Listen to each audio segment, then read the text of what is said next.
with our mighty team. Heroes we become, living out the dream. Roll the dice, feel the thrill, monsters we will overthrow. Questing with friends in the RPG show. Crowdfunding news for Wednesday, 9/11/2024. It's 9/11, so let's take a moment in silence to remember the 2,000 plus individuals who gave their lives on 9/11 23 years ago. I remember where I was. It's also Wednesday. Wednesdays, we look at all the tabletop role-playing game crowdfunding projects that are coming to an end, but that you still have a chance to support. It's 7:21 in the morning. It's the 11th day of September 2024. It's foggy outside, and it's crowdfunding time. And right here we have a sequel to the Old Gods of the Appalachian role-playing game from Monte Cook Games. How rare is it that Monte Cook Games supports a project? I guess this is bigger than I ever expected. I've asked a lot of people about Old Gods of the Appalachian, and I broached the question of what I thought for me would have been obvious, but no, there's no connection. Of course, if you haven't been paying attention to every time I brought it up, I'm talking about the wonderful weirdness that is Gatlinburg and Pigeon Forge and Dollywood up in Tennessee, which is, right deep in the hearts of that part of the world, the Blue Ridge Mountains, the Appalachians, the whole weirdness of Pigeon Forge and Gatlinburg. And you would think that it's just a minefield of potential role-playing that would so fit in. But apparently, no. Instead, they're going for cannibals. Because always, yes, and devil worshipping. Because it's always axe-wielding cannibals and devil worshipping witches. And maybe some Cthulhu. So we've got 3 new things for it for $110 plus shipping and handling, PDF and print version as well. 3 books. We get the All Gods Are Dead book about monsters. Dig Your Own Grave is a book for players with more character options. And Come Hell or High Water is an adventure and resource with settings and maps to bring your existing campaign. I assume it's the maps being of real, actual places in that part of the United States. And then Phantasmagoria Optimized. That's a word? It is now. Anyways, it's spooky goodness for, America and our spooky center of weirdness and cryptids and just the amazing wonder that is the Appalachian Mountains in that part of America. And on a completely different note, we've got the Monster Trainer Handbook for Dungeon in a Book. Can't guess what this is about. Yeah, I can. It's Pokemon. So this is a Dungeons & Dragons 5th edition attempt to do Pokemon. $89, shipping and handling, PDF print version, and both books. The Monster Trainer Handbooks gets you everything you need to know about training the handbooks. And then we have a setting, Legends of the Primal Isle, which is got everything you need to know about where this campaign takes place, including miniatures, an album to store your cards, because it does come with cards to even more nod to the, hey, it is Pokemon, but it isn't Pokemon. But here's cards that have the details for all the creatures that you encounter, but they're definitely not Pokemon. They're Pokemon. So if you ever wanted to adapt Pokemon to your 5e game of choice, now you can. Why is this a thing again? It's never not been a thing. As soon as the Pokemon phase began here in the States, people have always been trying to make board games or role-playing games based upon Pokemon. We've even had a few go to market at one point in time or the other, either directly influenced or indirectly influenced, but just, again, embracing the whole monster in my pocket genre, Pokemon, Digimon, Monster Trainer, Battle Ranchers, Bella, Sarah, all those. So it's not new, but it's happening again. And I'm not sure why. Is there a new Pokemon series?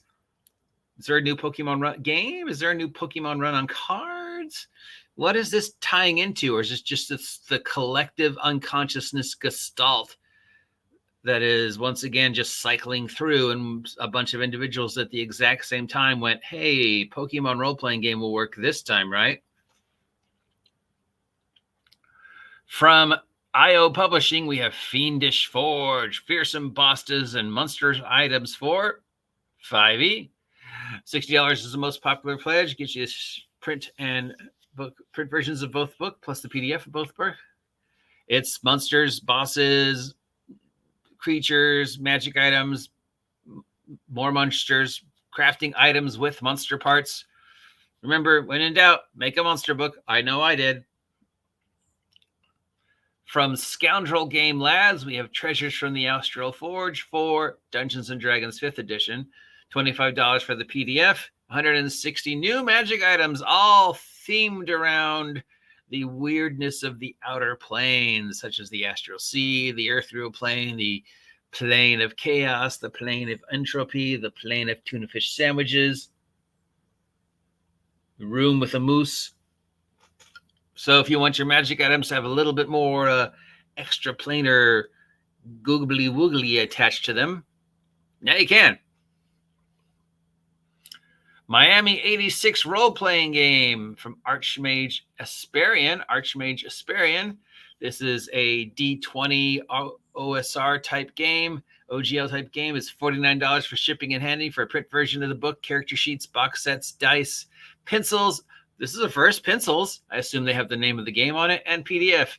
It is a 80s action role-playing game based upon such great games like movies, TV shows set in the 80s like Miami Vice, Grand Theft Auto Vice City, Baywatch, The Sopranos, which wasn't set in made in the 80s, but it was set in the 80s.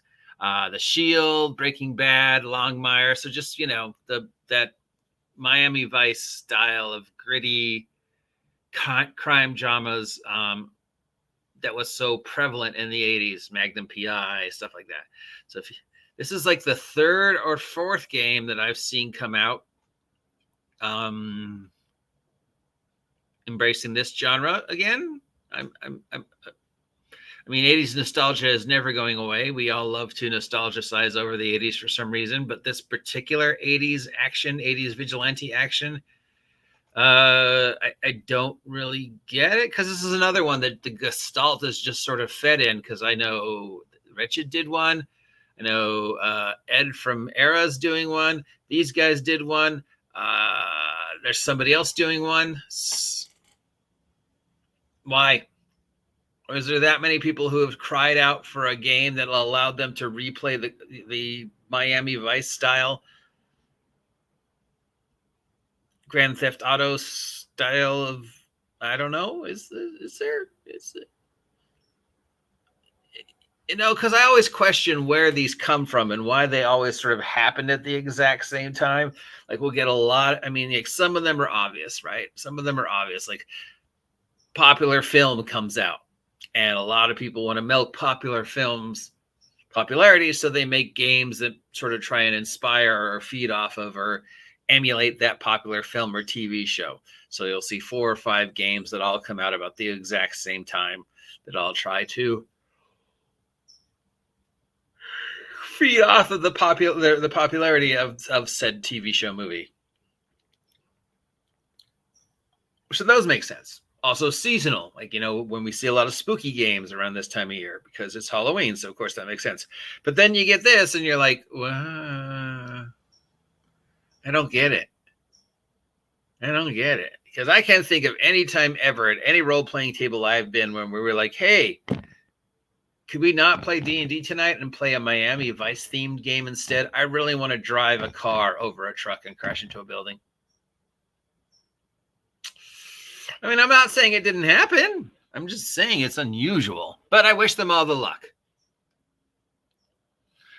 From VX2, we have Terminal State for the year 0. It was made by humans. It's $25 for the PDF. It is a post-neon cyberpunk tabletop role-playing game.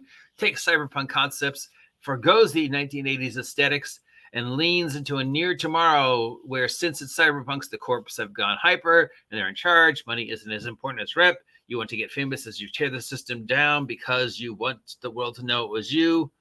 And cyberpunk, but not cyberpunk. I don't know how you be cyberpunk if you're not cyberpunk. The whole point of cyberpunk was, combining the punk movement with the rapid advancement of technology. And since every cyberpunk timeline has already passed, 2020, 2023, 2021, 1999, 1984, is cyberpunk now just a nostalgia game? From Monument Studios, we have Fantasy, the future of tabletop role-playing game audio. This is an accessory. $250 gets you a lifetime subscription and many additional items. So it's campaign sound effects, voice actors, things like that, music options, horror music, fantasy music. I assume it's a display that's going to be on your laptop, and you go barking dogs, and you scan for the barking dogs, and then you play the barking dogs. Hopefully you're smart enough to have the sound and music cues ready before the game starts, so you don't have to go, hold on. Because, is that a reasonable price? $250 for a sound effects suite?